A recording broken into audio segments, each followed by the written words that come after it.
হজ কেন, হজ কিভাবে, হজের দ্বারা লাভ কি, এর কিছু প্রয়োজনীয় কথা গত 2 জুমায় আলোচনা করেছি। হজের মূল বিষয় হলো আমরা যারা আল্লাহর প্রেমিকরা, আল্লাহর পাগল, জীবন দিয়েছেন যিনি, জীবন নিয়ে যাবেন যিনি, জীবনের সব কিছু যার, সঁপে দিতে হবে তাকেই। আমার জীবনটা আমার নয়, ওইটা আমার মাওলার, এই কথা যারা বিশ্বাস করে এরা তার প্রেমে মাতোয়ারা। কেউ খেলার পাগল, কেউ নারীর পাগল, কেউ ক্ষমতার পাগল, কেউ পদ পোস্টের পাগল। আল্লাহর প্রকৃত আশেক যারা, এরা আল্লাহর পাগল। কতক্ষণ ঠিক কিনা? আল্লাহ বলেন ওয়াল্লাযীনা আমানু আশাদ্দু হুব্বান লিল্লাহ, যারা প্রকৃত ঈমানদার এরা আমি আল্লাহকে সিরিয়াস ভালোবাসে। যারা প্রকৃত ঈমানদার এরা আমি আল্লাহকে কি বাসে? সিরিয়াস, আসাধ্য হুব্বান। হুব্বান ভালোবাসা, আসাধ্য হুব্বান সিরিয়াস ভালোবাসা।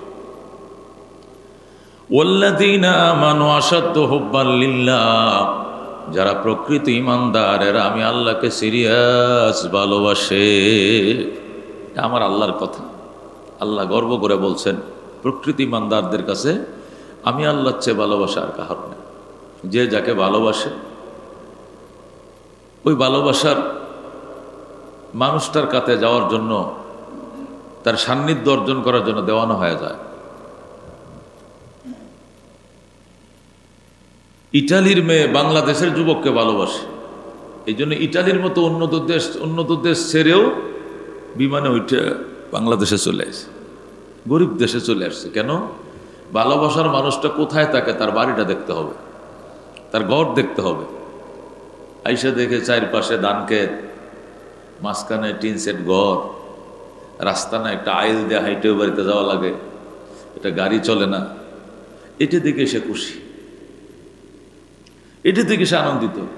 তো জিজ্ঞাসা করে কেমন লাগছে আপনার প্রেমিকার ঘর বাড়ি, গরিব দেশে আইছেন উন্নত দেশ থেকে? খুব ভালো, খুবই ভালো। যাকে যে ভালোবাসে তার ভালোবাসার কারণে তার বাড়ি ঘর, ফুসকুনি, নারকেল গাছ, সুপারি গাছ, গাছপালা শুদ্ধ তার ভালোবাসার পাত্র হয়ে যায়।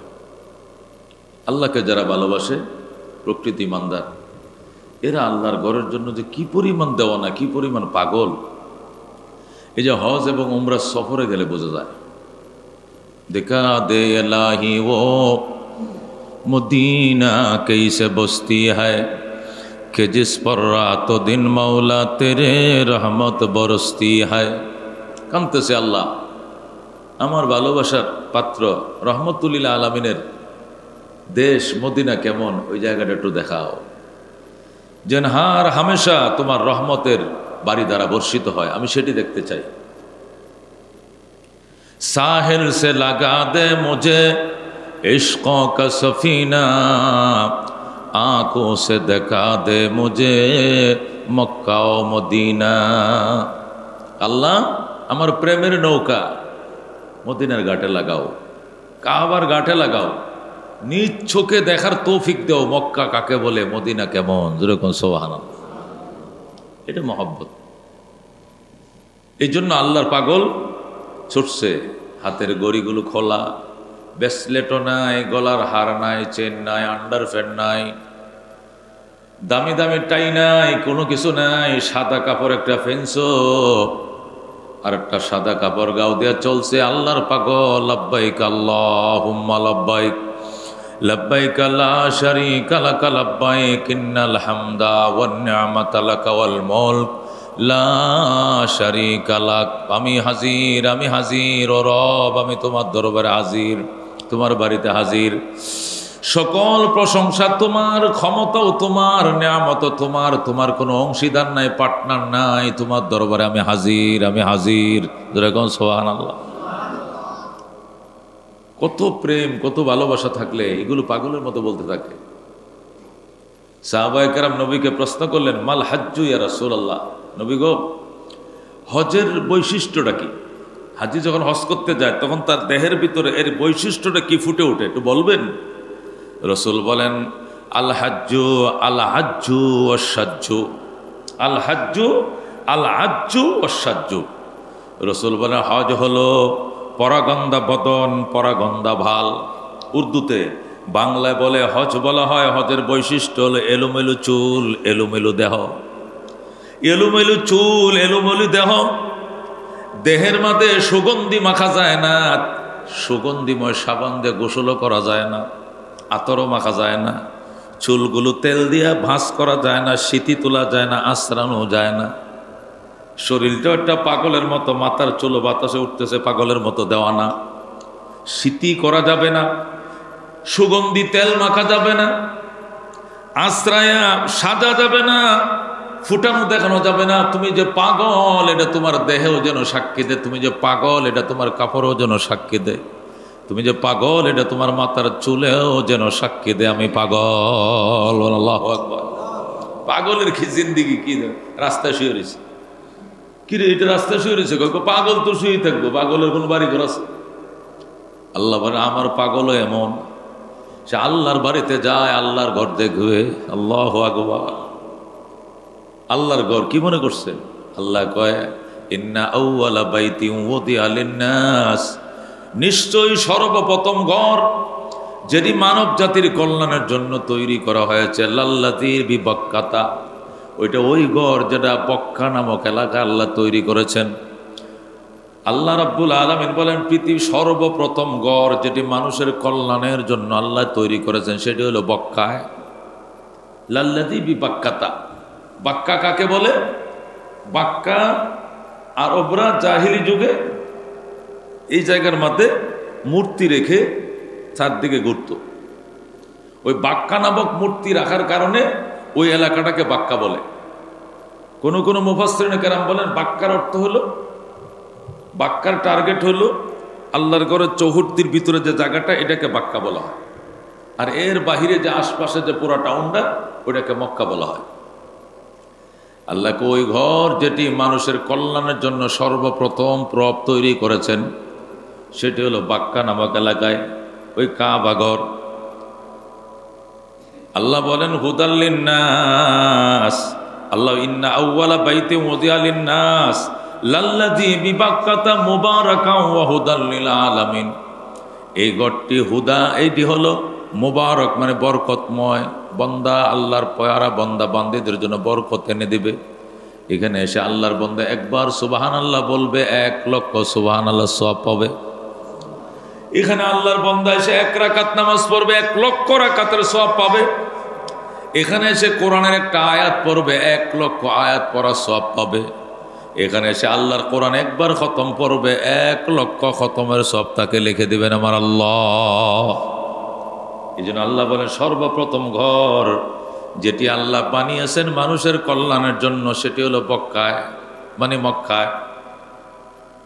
আল্লাহু আকবার। মুবারাকান, এ ঘর বড় বরকতময়, ও হুদাল লিল আলামিন, আর এ ঘর জগৎবাসীর জন্য দিশা এনে দিবে।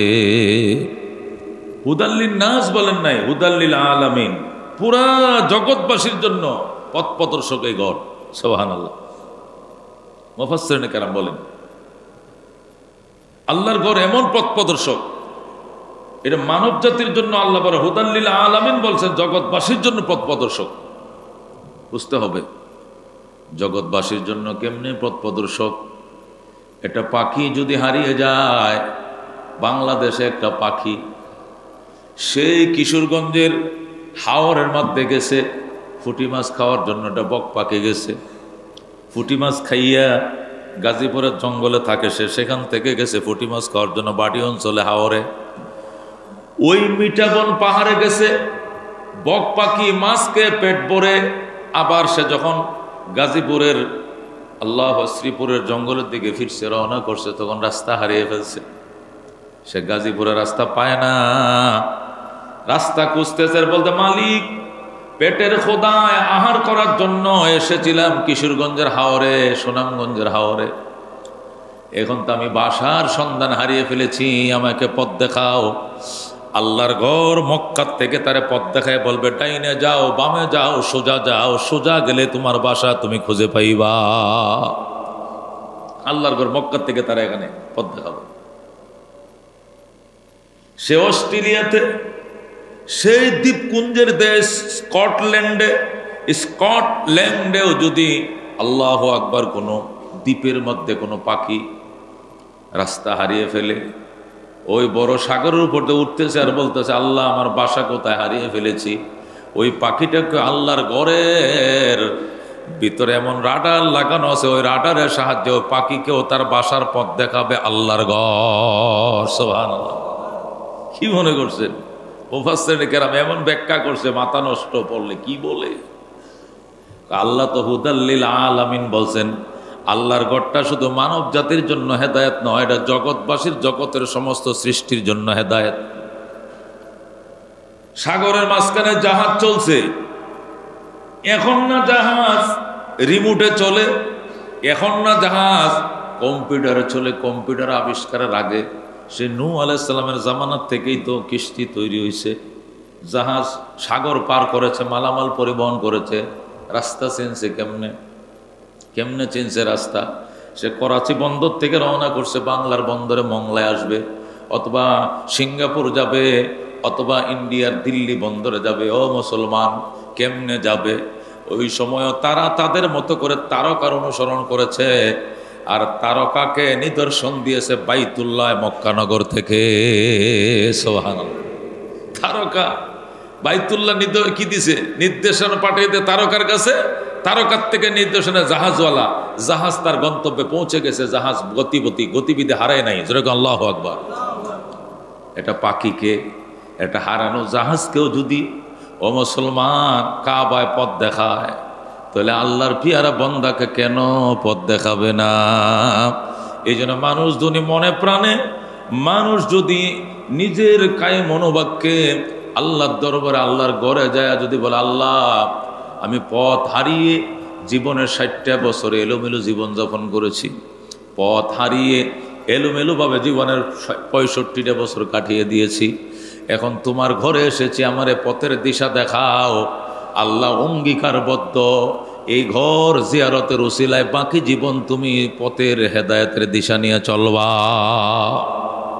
আল্লাহ হেদায়েতের দিশা নিয়ে চালাবে। হযরতে আদম আলাইহিস সালাম এই ঘর বানাইলেন, সর্বপ্রথম ফেরেশতা দিয়ে আল্লাহ বাইতুল্লাহ বানাইলেন। জিব্রাইল নিয়ে আসছে এক ফিলার, ওই কোনায় গাড়াইছে। মিকাইল আসছে এক ফিলার, আল্লাহ বলছেন ওই কোনায় গাড়াও। ইসরাফিল আনছে ফিলার, ওই কোনায় গাড়াও। আজরাইল আনছে ফিলার, ওই কোনায় গাড়াও। আল্লাহ নির্দেশ দিয়েছেন, 4 ফেরেশতা 4টা ফিলার এনে 4 কোনায় গাড়াইছে। এই নকশা অনুযায়ী বাইতুল্লাহ নির্মিত হয়েছে। সুবহানাল্লাহ। 4 ফেরেশতা 4টা খুঁটি স্তম্ভ আল্লাহ করে ওই আকাশ থেকে নিয়ে আসে জমিনে। এই 4টে খুঁটিকে কেন্দ্র করে মাটি দিয়ে তারা ঘর বানাইছে। হযরতে নূহ আলাইহিস সালামের জামানা পর্যন্ত এইভাবে ছিল অক্ষত ঘর। 2600 বছর পর্যন্ত এই ঘর ছিল। হযরতে নূহ আলাইহিস সালামের প্লাবনের টাইমে তাম পৃথিবী যখন প্লাবিত হয়ে যায়, ঘর একবার নিশানা হারিয়ে ফেলে, নিশানাও নাই। আল্লাহ রাব্বুল আলামিন হযরতে ইব্রাহিম আলাইহিস সালামকে বললেন এই ঘর পুনর্নির্মাণ করার জন্য, ঘর বানান। হযরত ইব্রাহিম আলাইহিস সালাম মক্কানগরে আইসা খোদার ঘরের চিহ্নই খুঁজে পায় না। এমনভাবে পলি মাটি বেলে মাটি পড়ছে, ঘরের কোনো নিশানাও পর্যন্ত নাই। ইব্রাহিম ডাক দেয়া কো আল্লাহ আমি ঘর তো বানাইতে প্রস্তুত, কিন্তু ঘর কোন জায়গায় ছিল নিশানাও তো খুঁজে পাই না। আল্লাহ আকাশ থেকে মেঘমালা পাঠাইলেন, মেঘ আইসা ছায়া দিছে। মেঘের ছায়া যে এরিয়ার মধ্যে পড়েছে, আল্লাহ বললেন ইব্রাহিম এইটাই কাবা ঘরের এরিয়া, এখানে পুনর্নির্মাণ করো। আল্লাহু আকবার। হযরত ইব্রাহিম আলাইহিস সালাম এই ঘর নির্মাণ করলেন। ইব্রাহিম ছিলেন মিস্ত্রি, আর তার ছেলে হযরতে ইসমাইল 11 বছর বয়স। তখন কয় বছর? 11 বছরের ছেলে হযরত ইসমাইল ছিলেন জুগাইল্লা বুঝুন তো, সহকারী মিস্ত্রি। ইব্রাহিম ছিলেন মিস্ত্রি। ডাক দিয়ে আল্লাহ ঘরের ম্যাপ পাইলাম, কোন জায়গা থেকে কোন জায়গা বানালো ম্যাপ তো পাইলাম, কিন্তু ঘরের মেটিএস কি হবে, কোন মেটিএস দিয়ে ঘর বানাও, মেটিএসের কথা বলেন। আল্লাহ রাব্বুল আলামিন বললেন ইব্রাহিম সেই তুর পাহাড় থেকে কিছু মাটি আনো, লেবানন থেকে কিছু মাটি আনো। নূহের কিস্তি 6 মাস পর্যন্ত প্লাবিত হওয়ার পর, প্লাবনে ভাসার পর 6 মাস পর্যন্ত নূহ আলাইহিস সালামের কিস্তি 150 দিন পর্যন্ত পানির উপরে ভাসছিল। ভাসার পর তুরস্ক থেকে 850 কিলোমিটার উত্তরে জুদি পর্বতমালায় ওয়াস্তাওয়াত আলাল জুদি, আল্লাহ কোরআনে বলেন নূহের কিস্তি মাটি ছুঁইছে জুদি পর্বতে। সুবহানাল্লাহ। তুরস্কর আঙ্কারা থেকে, রাজধানীর থেকে সোজা উত্তরে 850 কিলোমিটার দূরে জুদি পাহাড়। আল্লাহ বলেন ইব্রাহিম ওই পাহাড় থেকে কিছু মাটি আনো। যেখানে নূহের 82 জন সদস্য সেখানে বসবাস শুরু করেছিল। আমার নূহ ছিল দ্বিতীয় আদম। এর আগে আদমের সমস্ত সন্তান পানিতে প্লাবিত হয়ে মারা যায়। এই নৌকার 82 জন সদস্য যে পাহাড়ের মধ্যে অবতরণ করেছিল জুদি পাহাড়, ওই পাহাড় থেকে মাটি আনো। তোর পাহাড় থেকে মাটি আনো, জুদি পাহাড় থেকে মাটি আনো, লেবাননের পাহাড় থেকে মাটি আনো, আর আল্লাহর মক্কা নগরে জবলে নূর, যে নূর পাহাড় আছে, ওই পাহাড় থেকে মাটি আনো। ইব্রাহিম বলে আল্লাহ আমার কাছে তো কোনো আধুনিক বাহন নাই, 1000 কিলোমিটার দূরে যায় মাটি আনতে আনতেই তো তোমার ঘর বানাবো কবে? আল্লাহ ডাক দেখো তুমি আমি আল্লাহর কাছে দোয়া করো, প্রার্থনা করো, মাটি ফেরেশতারা স্ব নির্ধারিত জায়গা থেকে তোমার কাছে পৌঁছায় দেবে। হযরত ইব্রাহিম আলাইহিস সালাম আল্লাহর কাছে কান্নাকাটি করলেন, আল্লাহ আমি দুর্বল, আমি অসহায়, আমার কাছে বাহন নাই, নৌকা নাই, কিস্তি নাই, উড়োজাহাজ, হেলিকপ্টার কোনো কিছু নাই, এত দূর দূর পাহাড় থেকে মাটি কেমনে আনবো? আল্লাহ রাব্বুল আলামিনের কাছে ফরিয়াদ করলেন, পাহাড়ের মাটি স্বেচ্ছায় আল্লাহর খলিলের খাতে পৌঁছে যায়। এই নির্ধারিত মাটি দিয়ে ইব্রাহিম বাইতুল্লাহ নির্মাণ করলেন। নির্মাণ করার পরে বললেন আল্লাহ এখানে তো কোনো মানুষজন দেখি না, পশু পাখির পর্যন্ত এখানে বিচরণ নাই, একটা পাখি পর্যন্ত এখানে উড়ে না, ঘুরে না, এখানে নির্জন ভূমিতে, নিথর ভূমিতে ঘর বানাইছো, কারা এই ঘর রক্ষণাবেক্ষণ করবে, দেখবে, জিয়ারত করবে? আল্লাহকে ওয়াজ্জিন ফিন্নাসে বিল হজ্জে ইয়াতুকা রিজালাও ওয়া আলা কুল্লি দামিরি ইয়াতিনা মিন কুল্লি ফাজ্জিন আমিক। আল্লাহু আকবার। আল্লাহ বললেন ইব্রাহিম ওয়াজ্জিন ফিন্নাসে বিল হজ্জে, তুমি মানব জাতিকে চিৎকার দিয়ে আহ্বান করো, আজান দাও, এলান করে দাও, আপনার কাছে যেন পায়দল আসে, সওয়ার হয়ে আসে, নদী পথে আসে, বাহন নিয়ে আসে, যে যে বাহন দিয়ে যে দেশ থেকে আসা সম্ভব, দূর দূরান্তের প্রত্যেকে সে সেখান থেকে যেন ছুটে আসে, আপনি ঘোষণা দিয়ে দেন। ইব্রাহিম বলেন মাবুদ মাইক নাই, কোনো যন্ত্রপাতি নাই, এখানে নিথর ভূমিতে দাঁড়িয়ে, নীরব ভূমিতে দাঁড়ায় ডাক দিলে শুনবেনি। আল্লাহ পৃথিবীর কানায় কানায় আওয়াজ তো পৌঁছাবো, এমনকি রুহের জগতে যে সমস্ত আত্মাগুলো একত্রিত হয়ে বসে রয়েছে, এই রুহের জগৎ পর্যন্ত তোমার আজানের শব্দ আমি পৌঁছায় দেব। ইব্রাহিম ডাক দেখো, আসো আসো দুনিয়ার মানুষ আসো, তোমাদেরকে আমার আল্লাহর পক্ষ থেকে দাওয়াত দিচ্ছি, তোমরা আল্লাহর ঘর জিয়ারত করতে আসো। আল্লাহ আমাকে দিয়ে তার ঘর বানাইছেন, তোমরা আসো। ইব্রাহিমের দাওয়াত শুধু পৃথিবীর কোনায় কোনায় পৌঁছায় নাই, রুহের জগতে, রুহের আত্মাগুলোর কাছেও পর্যন্ত পৌঁছে গিয়েছে শব্দ। ওই সময় যারা ইব্রাহিমের দাওয়াত শুনে লব্বাইক আল্লাহুম্মা লব্বাইক, লব্বাইক লা শারীকা লাকা লব্বাইক, ইন্নাল হামদা ওয়ান নি'মাতা লাকা ওয়াল মুলক লা শারীকা লাক বলে যারা ওই দিন তালবিয়া পাঠ করেছিলেন, যে যতবার তালবিয়া পাঠ করেছে সে এতবারে খোদার ঘরে যাবে। সুবহানাল্লাহ। যে যতবার পাঠ করেছে, 100 বার পাঠ করছে, 100 বার যাবে। আমি যে এজেন্সির সাথে যাচ্ছি, ওনারা জিজ্ঞাসা করলাম, ওনার নাম আব্দুল্লাহ, হাফেজ মৌলানা আব্দুল্লাহ। আমি বললাম মামু কয়বার গেছো রে মামু? আমি তো 19 বছর ধরে হাজি নেই, হজ এজেন্সির মালিক। 19 বছর, আমার দুঃসম্পর্কে মামা লাগে বাকি না, আমি তো 19 বছর ধরে হাজি নেই, হজের কাজ করি, 146 বার গেছি। আল্লাহু আকবার। মামু তাহলে তুমি কি 146 বার কইছিল লাব্বাই? আরো বেশিও তো বলে থাকতে পারি, বাচ্চা থাকলে তো আরো যাবো, না হইলে তো বছরে 12 বার 15 বার যাওয়া হয়, 12 বার 15 বার। এরা প্রতি মাসেই ওমরার প্যাকেজ যাইতেছে, সাথে তো যাই, আরো বেশি হইব না মামা? যদি মরে না যায় তাহলে তো আরো বেশি, মরে না গেলে 19 বছর, আরো যদি 19 বছর বাঁচি তাহলে তো আরো তো 100-150 বার যাওয়া হইতে পারে। চিন্তাটা করেন,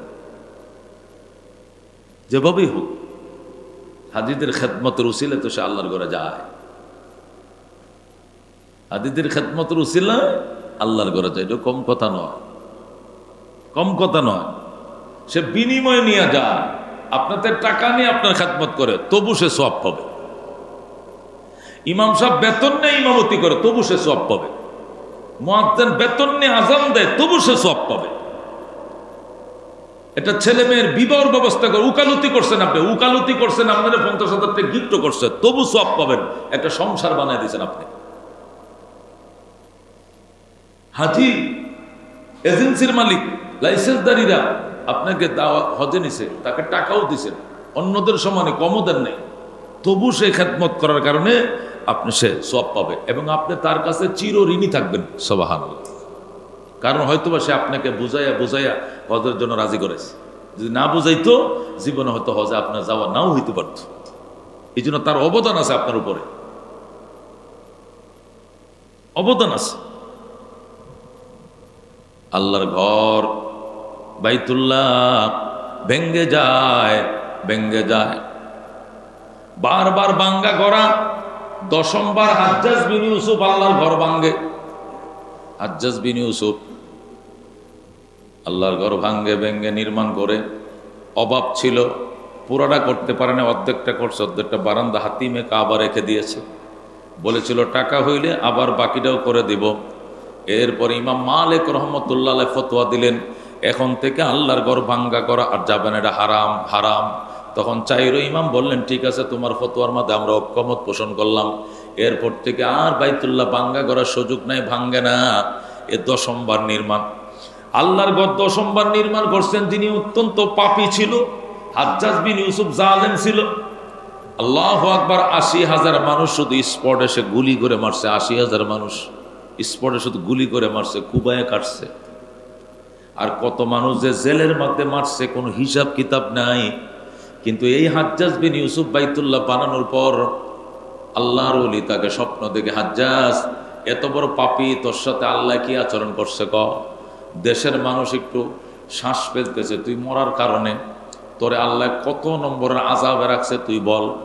আল্লাহর ঘর নির্মাণের উসিলা আল্লাহ আমার সমস্ত অপরাধ মাফ করে দিছে। আমার নির্মাণটা কিয়ামত পর্যন্ত মাটির উপরে দাঁড়ায় থাকবে, এটা কেউ ভাঙতে পারবে না।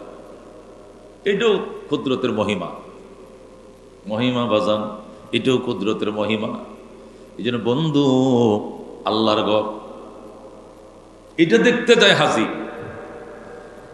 আল্লাহর ঘরটা দেখার সাথে সাথে এমন মহব্বত হয়ে যায়, খোদার কসম করে বলছি এই মিম্বরে বসে, খোদার ঘরটা নজরে পড়ার সাথে সাথে এমন মহব্বত হয়ে যায়, ঠাস করে নিজের অন্তর থেকে বউ বাচ্চা ঘর বাড়ি বাসা বাড়ি সব ভুলে যায়।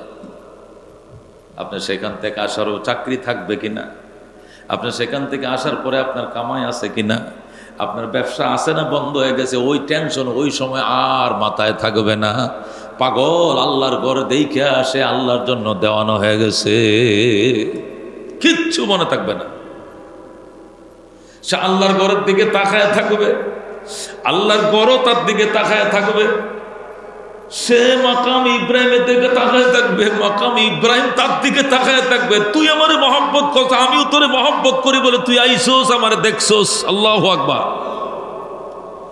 সে ও বন্ধু হাজার আসওয়াদ পাথরের দিকে তাকায় থাকবে চুমো দেওয়ার জন্য। হাজার আসওয়াদও তাকে, আর তাকে আল্লাহ চুম্বকের মতো, চুম্বকের ম্যাগনেটের মতো টানতে থাকবে। সে পাথরের দিকে চায় রয়েছে, পাথরটাও যেন তার দিকে চায় রয়েছে। সে আল্লাহর ঘরের দিকে চায় রয়েছে, আল্লাহর ঘরটাও যেন তার দিকে তাকায় রয়েছে। সে এই হীরা পর্বতের দিকে তাকায় রয়েছে, পর্বতটা মনে তার দিকে চায় রয়েছে। সে জাবালে নূরের দিকে তাকাইছে, মনে হয় পাহাড়টাও তার দিকে একদম ছায়া রয়েছে, মনে হয় যেন আমার দিকে পাহাড়টা ছায়া রয়েছে। এরকম বোঝা যায় কি এক আকর্ষণ, কি এক মহব্বত আল্লাহর ঘরে, কি এক আকর্ষণ, কি এক মহব্বত। আল্লাহু আকবার। আল্লাহর হাবিব সাল্লাল্লাহু আলাইহি সাল্লাম যে রাত্রে মদিনায় হিজরত করে চলে যাবেন, ওই রাত্রে কাফেররা তার ঘর ঘেরাও করে ফেলেছিল। আল্লাহর হাবিব সাল্লাল্লাহু আলাইহি সাল্লামকে উদ্ধার করার জন্য, সেই ঘর থেকে বের করার জন্য জিবরাইল আসে। উপর দিয়া খেজুর পাতার ছাউনি ফাঁক করে জিবরাইল ওই দিক দিয়ে ঘরের ভিতরে ঢুকে নবী গো, কই যাওয়ার নিয়ত করছেন? তুমি না বলছো যাওয়ার জন্য। কলিজা ফেটে যায়, মক্কা ছেড়ে যাইতে মন চায় না। যেতে হবে নি, না গেলে চলবে নি। কয় না চলেন। জামু কেন? চারপাশে ঘেরাও করা। জিবরাইলকে হুজুর গোট্টা ঝাড়ু দিয়া একটু দুলাবালি হাতে নেন আর পরেন, ও জালনা মিন বাইনা আইদিহিম সাদ্দা ওয়া মিন খালফিহিম সাদ্দান ফাগশাইনাহুম ফাহুম লা ইউবসিরুন। সুবহানাল্লাহ। আপনি আয়াতটা পড়েন, পরে বেড়ার ফাঁক দিয়ে মারেন। আল্লাহ নবী আয়াতটা পড়লেন সূরা ইয়াসিনের পরে, কফাটের ফাঁক দিয়ে, দরজার ফাঁক দিয়ে, বেড়ার ফাঁক দিয়ে দুলাগুলো ফেললেন। সাথে সাথে দুলাগুলো কাফেরদের চোখের মধ্যে পড়ে যায়, একটাও চোখে দেখে না। আল্লাহর হাবিব কাফেরদের গায়ের উপরে ডিঙ্গিয়ে গট ছেড়ে চলে যায়, সরাসরি বাইতুল্লাহর কিনারে যায়। আল্লাহর ঘরের সামনে দাঁড়ায় নবী কান্দে, বাইতুল্লাহ রে, ও বাইতুল্লাহ, তোর মালিক যদি আমাকে তাড়িয়ে না দিত, ওরে মক্কা তোর দেশের বাসিন্দারা যদি আমারে তাড়ায় না দিত, ওরে খোদার ঘর তোর দেশের বাসিন্দারা যদি আমাকে বের করে না দিত, জীবনেও তোরে রাইকে আমি কোথাও যাইতাম না। তবু আমাকে যেতে হয়। এই বলে নবীজি শেষ কান্দা কেঁদেছিলেন। আমি যাইতাম না। ওরে বাইতুল্লাহ, তোর প্রতিবেশীরা আমার তাড়িয়ে দিচ্ছে, দেখ আমার ঘরটা কেমনে ঘেরাও করছে। এই জন্য মালিক বলতে চলে যাওয়ার জন্য, না তবু আমি যাইতাম না। অনেক দূর যাওয়ার পর আল্লাহর হাবিব সাল্লাল্লাহু আলাইহি সাল্লাম মক্কা থেকে মদিনা যাওয়ার পথে এক জায়গায় যায় বসে গেলেন, কাঁদতে শুরু করলেন। আল্লাহ, তাহলে আমি কি আর কোনোদিন মক্কায় ফেরত যাইতে পারবো না? এই বলে মদিনার কিনারে যায় এক জায়গার মধ্যে নবী কাঁদতে শুরু করলেন। আল্লাহ সাথে সাথে জিবরাইলকে আয়াত দিয়ে পাঠায়। আল্লাহ আয়াত দিয়ে পাঠায়, ইন্নাল্লাযী ফারাদা আলাইকাল কুরআন, ইন্নাল্লাযী ফারাদা আলাইকাল কুরআন লারাদ্দুকা ইলা মাআদ। আল্লাহু আকবার। আমার বন্ধু, আপনি কাইদেন না। ইন্নাল্লাযী ফারাদা আলাইকাল কুরআন, যে আল্লাহ আপনার উপরে কোরআন নাজিল করেছে, ওই আল্লাহ শপথ করে বলছি, এ আল্লাহ আমি কসম করে বলছি, লারাদ্দুকা ইলা মাআদ, আপনাকে আবার মক্কার দিকে আমি ফিরিয়ে নেব। আপনি কাইদেন না, আপনাকে আবার মক্কা নেব। কেমন মক্কা? আল্লাহ রাস্তার মধ্যে প্রতিশ্রুতি দিয়েছেন, কাইদেন না, আবার আপনি মক্কায় যাবেন। রহমতুল লিল আলামিন আবার মক্কায় এসেছিলেন। কোথায় এসেছিলেন? আবার মক্কায় এসেছিলেন। নবীজি মক্কায় এসেছিলেন ফতে মক্কার টাইমে, বিদায় হজের টাইমে সেদিন নবীজি মক্কায় এসেছিলেন। মদিনা শরীফ যাওয়ার পরেও আল্লাহ নবী ঘুম থেকে উঠে সাহাবায়ে কেরামকে নিয়ে বসতেন। প্রায় দিনে ঘুম যাওয়ার আগেই বলতেন, এশার টাইমে বলতেন, আজকে রাত্রে যদি কেউ মক্কা স্বপ্ন দেখো, সকালবেলা স্বপ্নের ঘটনা সবার আগে আমি নবীকে বলবা। রাসূল বলতেন, আজকে ঘুম থেকে উঠে কেউ যদি গত রাত্রে মক্কা শরীফ সংক্রান্ত কোনো কিছু স্বপ্ন দেখো, তাহলে ঘুম থেকে উঠে সর্বপ্রথম কি করবা? আমাকে মক্কার গল্প শোনাইবা, অন্য কাউকে বলার আগে আমাকে বলবা। কেমন ভালোবাসতেন আল্লাহর ঘরকে নবীজি। মক্কার কোনো মানুষ যদি হিজরত করে মদিনায় আসতো বা অন্য কোনো কারণে মদিনায় আসতো, আল্লাহ নবী জিজ্ঞাসা করতেন, কবে আইসো? গতকালকে আইসি। মাশাআল্লাহ, আল্লাহর ঘরটা ভালো আসেনি? আল্লাহর ঘরটা কেমন? জমজম কুয়াতে পানি মানে উঠেনি? মানুষ উঠে পানি খায়নি? পান করেনি? করে? আমার মায়ের ঘরটা আসেনি? আমিনার ঘরটা আসেনি? আল্লাহু আকবার। জিজ্ঞাসা করতেন, এখনো সেই ঘর আছে, এখনো মা আমিনার ঘর আছে। এটাকে মক্কা গভর্নর, মক্কা কর্তৃপক্ষ লাইব্রেরি বানায় রাখছে, কুতুবখানা বানায় রাখছে, ইন্টারন্যাশনাল লাইব্রেরি। সেখানে কিতাবাদি ভরা, মক্কার ইতিহাসের কিতাব, রসুলের হাদিসের কিতাব, বিভিন্ন বই পুস্তকে লাইব্রেরি বানায় রাখছে। এখনো ঘরের দিকে তাকাইলে ঘর আপনার দিকে তাকায় থাকবে আর বলবে, তাকায় তাকো, এখানে রহমতুল লিল আলামিন জন্ম নিয়েছিলেন। এখনো সেই ঘর সাক্ষী দেয়, নবীজির জন্মের ঘর এখনো আছে। যেরকম আল্লাহু আকবার। বর্তমানে যে স্ট্রাকচারটা দাঁড়িয়ে আছে, যে বিল্ডিংটা, এটার বয়স 70-এর উপরে হয়ে গেছে, 70 বছর উপরে। হয়তোবা ওই সময় মাটির ছিল, হয়তোবা ওই সময় পাথরের ছিল, কিন্তু জায়গা ওইটাই ছিল যেটা এখন আছে। আল্লাহু আকবার। আল্লাহর ঘরের কি যে আকর্ষণ! আল্লাহর হাবিব সাল্লাল্লাহু আলাইহি সাল্লাম স্বপ্ন দেখছেন, আল্লাহর ঘরে গেছেন, সাহাবীরা সাথে আছে, আল্লাহর ঘর তওয়াফ করতেছেন, মাথার চুল হলক করছেন, কসর করছেন। ঘুম থেকে ওইটা সাহাবায়ে কেরাম বললেন, সাহাবায়ে কেরাম আমি কি দেখলাম? নবী কো যা দেখছেন সত্যই দেখছেন, আপনাকে শয়তানে কোনো স্বপ্ন দেখায় না, দেখাইতে পারে না। আপনি চলেন, আপনি উমরা করেন, আপনার স্বপ্ন বাস্তবায়ন করেন, আমরা জীবন বাজি রেখে আপনার সঙ্গ দিতে আমরা রাজি আছি। তখন আল্লাহর হাবিব উমরা করার জন্য গেলেন। বলতেছিলাম বাইতুল্লাহ, সেখানে সাফা মারওয়া আছে, সাফা মারওয়া, সফার থেকে মারওয়া, মারওয়ার থেকে সফা, 3বার আসতে হয়, 4বার যাইতে হয়। সফার থেকে স্টার্ট, মারওয়ার মাঝে যায় শেষ হয়। হযরত হাজেরা আলাইহিস সালাম, ইব্রাহিম আলাইহিস সালাম যখন তাকে বনবাস দিলেন ইসমাইল সহ, দুধের শিশু ইসমাইলকে কি পান করাবেন? পানির জন্য, পানির জন্য এই পাহাড়ে উঠে কান্দে, আল্লাহ পানি দাও, আগুন দাও। ওই পাহাড়ে যায় আবার কান্দে, আল্লাহ পানির ব্যবস্থা করো, আগুনের ব্যবস্থা করো। আমার স্বামী যে আমাদেরকে রেখে গেল, তোমার হুকুমে রেখে গিয়েছে, তোমার হুকুম যেহেতু হয়েছে এই জন্য আমরাও এখানে আসি, কিন্তু পানি কই, আগুন কই, ছোট বাচ্চা নিয়ে কেমনে থাকবো? এই বলে হযরত হাজেরা এই পাহাড় থেকে ওই পাহাড়ে 7টা চক্কর দিয়েছিলেন। 7টা চক্কর দিয়া ইসমাইলের কিনারে যায় দেখে, ইসমাইল যেখানে শুয়ে শুয়ে কান্দে, পাউডি নাড়া দেয়, পায়ের নিচ দিয়া পানির ঝর্ণা ফোয়ারা বইতেছে। আল্লাহু আকবার। যায় দেখে ইসমাইল যেখানে শুয়া পাওগুলো নাড়ায় কাঁদতেছে, সেখানে কি পানির ঝর্ণা চালু হয়ে গেছে। যেরকম আল্লাহু আকবার।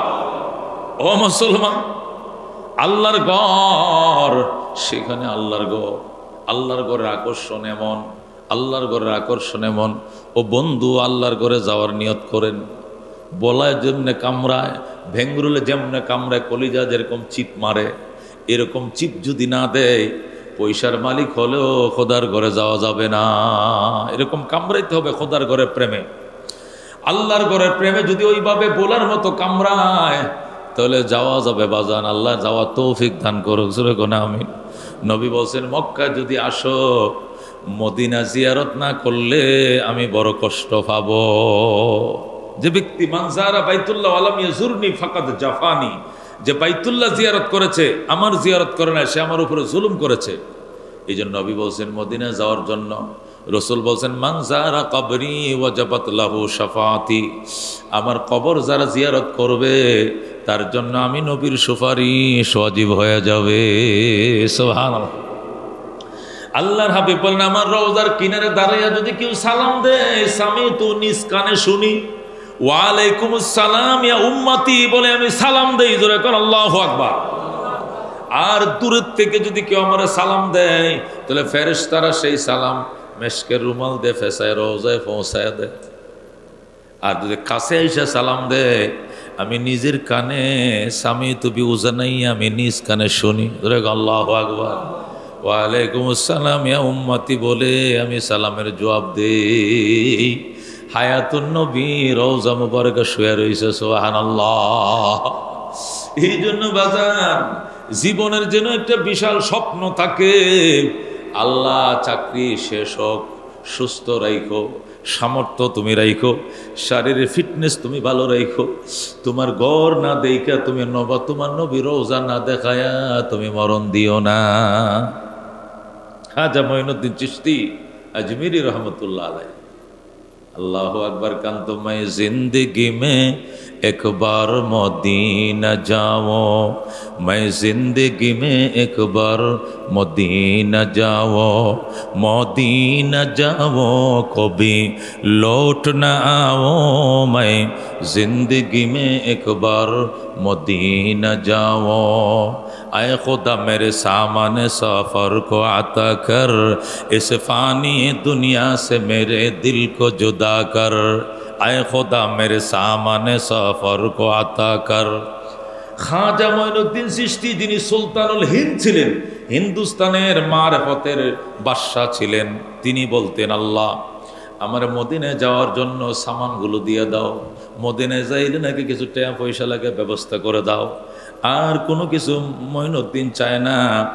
इस दुनियार रंग तमाशार থেকে আমার বাঁচাও। आए खुदा मेरे सामाने सफर को आता कर, इस फानी दुनिया से मेरे दिल को जुदा कर।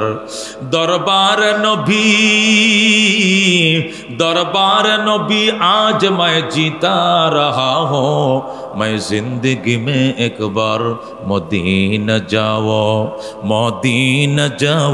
कभी लौट न आओ, मैं जिंदगी में एक बार मदीना जाओ। जरा कौन मरहबा। अल्लाह रली कहे जिस गुम्बद खुजरा में नबी सोई हुई है, इस खाक के जाने ने सर मेरे दिल हुई है। আল্লাহ মঈনুদ্দিন চিশতি বলতেন, আল্লাহ যে সবুজ গম্বুজের নিচে তোমার বন্ধু শুয়ে রয়েছে, আমার মন চায় সেই গম্বুজের নিচে যাইয়া নিজেকে নিজে কুরবান করে দেওয়ার জন্য। আল্লাহু আকবার।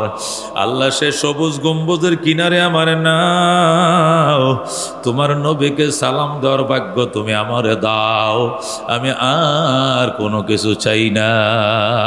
ও বন্ধু, এমন দেওয়ানা ছিল, এমন দেওয়ানা। ইমাম মালিক রহমতুল্লাহ আলাই মদিনার ইমাম, ইমামে দারুল হিজরত বলা হয়। মদিনার ইমাম ছিল ইমাম মালিক।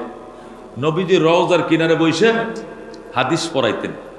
তো একবার ফরজ হজটা পালন করছে, আবার মক্কা যাইতে মন চায়, কিন্তু ডরে যায় না। মক্কা যদি যায় আর সেখানে মারা যায়, তাহলে লাশ তো আর মদিনায় পাঠাবে না, আমার মক্কায় দাফন করবে। আমার জীবনের স্বপ্ন তো নবী রওজার কিনারে সুমু। সুবহানাল্লাহ। তো মক্কা হজ করতে গেলে যদি সেখানে মরে যাই, তাহলে তো লাশ তো আর মদিনায় পাঠাবে না, তাহলে আমার স্বপ্ন থেকে যাবে, নবীজির রওজার কিনারে শোয়া হবে না। এই জন্য ইমাম মালিক রহমতুল্লাহ আলাইহি একদিন নবীরে স্বপ্ন দেখলেন। স্বপ্ন দেখে নবীরে জিজ্ঞাসা করেন, নবী গো, আমি কয় বছর বাঁচবো দুনিয়াতে? কি লেগে?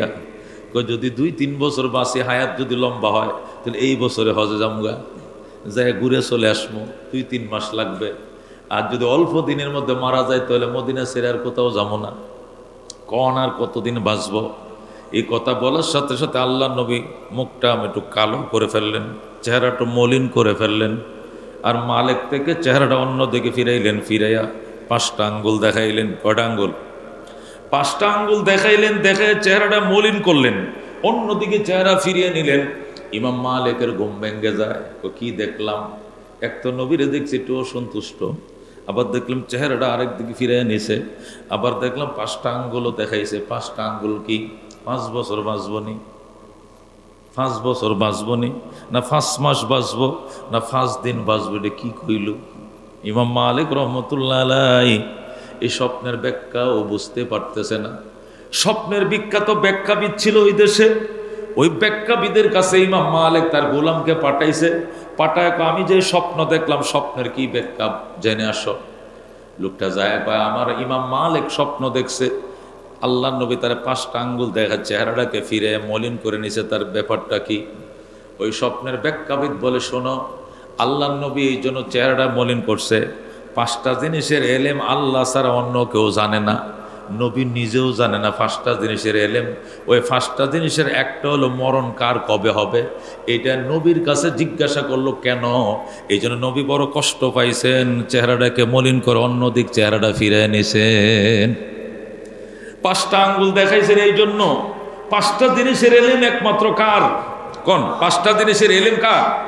5 জিনিসের জ্ঞান কার কাছে? এটা একমাত্র আল্লাহর কাছে। পৃথিবীর অন্য কেউ এই 5টা জিনিসের জ্ঞান রাখে না।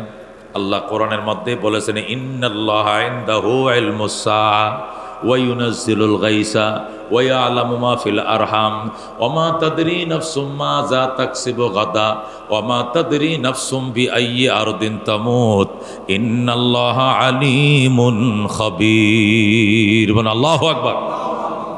আল্লাহ বলেন, ইন্নাল্লাহা ইনদাহু ইলমুস সাআ, নিশ্চয়ই আল্লাহর কাছে কিয়ামতের খবর। কিসের খবর? কিয়ামত কবে হবে এটা একমাত্র কে জানে?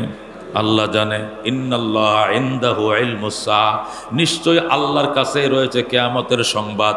ওয়া ইউনাজ্জিলুল গায়সা, কবে বৃষ্টি হবে, কবে রোদ হবে, এটা কেউ জানে না, একমাত্র কে জানে? আল্লাহ জানে।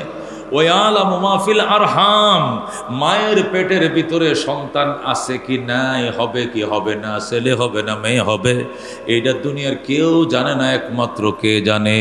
আল্লাহ। ওমা তাদরি নাফসুম মাযা তাকসিবু গাদা, কেউ জানে না আগামীকালকে সে ধনী হবে না গরিব হবে, ব্যবসায় তার লাভ হবে না লস হবে, ভবিষ্যতে তার সুখ হবে না দুঃখ হবে, পয়সা কামাবে না পয়সা খরচ করবে, কেউ জানে না, একমাত্র কে জানে? ওমা তাদরি নাফসুম বিআইয়ি আরদিন তামুত, আর কেউ জানে না, কোনো নফস জানে না, কোনো মানুষ জানে না কোন দেশে সে মারা যাবে, কোথায় সে মারা যাবে। এই পাঁচটা জিনিসের এলেম একমাত্র কার? ওই পাঁচটা জিনিসের এলেম একমাত্র আল্লাহর। এই পাঁচটার 5 নম্বরটা হলো মানুষ কবে মারা যাবে, এই এলেম একমাত্র আল্লাহ জানে, অন্য কেউ জানে না। যে জিনিসের এলেম একমাত্র রিজার্ভ আল্লাহর কাছে, ওই এলেম তুমি আমার থেকে নিতে আসলা কেন, আমার জিজ্ঞাসা করলা কেন? এই জন্য নবী ওই আয়াতের 5টা জিনিসের থেকে ইঙ্গিত করে 5টা আঙ্গুল দেখাইছে আর বুঝাইছে এই 5 জিনিসের এলেম আমার আল্লাহ ছাড়া আর কেউ জানে না। ইমাম মালিক রহমতুল্লাহ আলাইহি হতভম্ব হয়ে গেলেন আর বললেন, ঠিক আছে আমি আর যামই না, যেহেতু পারলাম না তাহলে আমি যামই না। আল্লাহু আকবার, যেতেই পারেন নাই। ইমাম আবু হানিফা রহমতুল্লাহ আলাইহি প্রতি বছর আল্লাহর ঘরে যাইতেন, বুজুর্গানে দিন প্রতি বছর আল্লাহর ঘরে যাইতেন। আল্লাহর ঘরের আকর্ষণ, রওজা মুবারকের আকর্ষণ, এটা ঈমানের আকর্ষণ, ঈমানের আকর্ষণ। আল্লাহ রাব্বুল আলামিন আমাদেরকে জীবনে একবার হলো হজ বা উমরা করার তৌফিক নসিব করুক, যেরকম আমিন।